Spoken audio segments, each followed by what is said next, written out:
আজকে আমরা digital wattmeter দিয়ে কীভাবে পাওয়ার পরিমাপ করতে হয় সেটা দেখব। তো এটা করার জন্য আমি আমার কাছে ডিজিটাল ওয়াটমিটারটা প্রথমে অন করে নিই, পাওয়ার বাটনটা চেপে। তো এখানে একটা কি আছে, ফাংশন কি, এখানে ওয়াটমিটার এবং পাওয়ার ফ্যাক্টর প্রথমে শো করে। ফাংশন কি চাপলে ভোল্টেজ এবং কারেন্টে যখন চেঞ্জ হবে, এই যে এখানে ভোল্টেজ এবং অ্যাম্পিয়ারটা শো করবে। ওকে, তো এখানে কিভাবে কানেক্ট করব, তো এখানে আমি পিকচারে সব স্পষ্ট দেওয়াই আছে। তারপর একটু বলি যে পাওয়ার সোর্সটা থাকবে সেখানে, এই দুইটা টার্মিনাল আমরা কি করব, যে পাওয়ার সোর্সে আড়াইতে সরাসরি কানেক্ট করে দেব।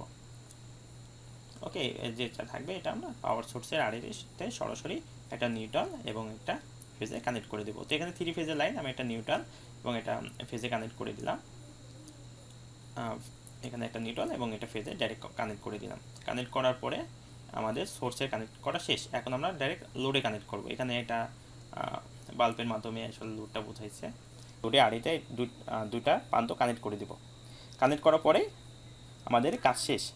আমাদের আমাদের পাওয়ার সোর্সের কানেক্ট করা শেষ এবং লোডের কানেক্ট করা শেষ। আসলে খুবই সহজ, খুবই সহজ।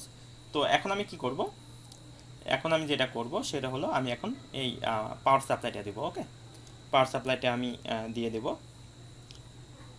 আর কানেক্ট করা যেহেতু আমাদের শেষ হয়ে গেছে, আমি এখন এই একটা রেজিস্টারের মধ্যে কত কারেন্ট প্রবাহিত হয় এবং কত ওয়াট এখানে অপচয় হচ্ছে সেটা পরিমাপ করে নেব। আচ্ছা, তো এখানে আমি এখন পাওয়ার সোর্সটা অন করে দেব।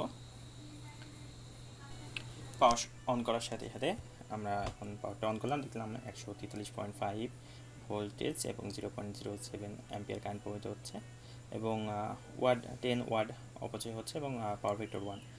আমরা জানি যেহেতু আমাদের রেজিস্টিভ লোড, ভোল্টেজ এবং কারেন্টের ভিতরে কোনো ফেজ ডিফারেন্স থাকবে না, পাওয়ার ফ্যাক্টর 1 হবে, ইউনিটি পাওয়ার ফ্যাক্টর হবে। তো অনেক সাধারণ একটা কানেকশন, তবে জেনে রাখা ভালো। ধন্যবাদ সবাইকে ভিডিওটি দেখার জন্য এবং আশা করি ওয়াটমিটার, ডিজিটাল ওয়াটমিটার কানেক্ট করতে আমাদের সমস্যা হবে না। ধন্যবাদ সবাইকে, আসসালামু আলাইকুম।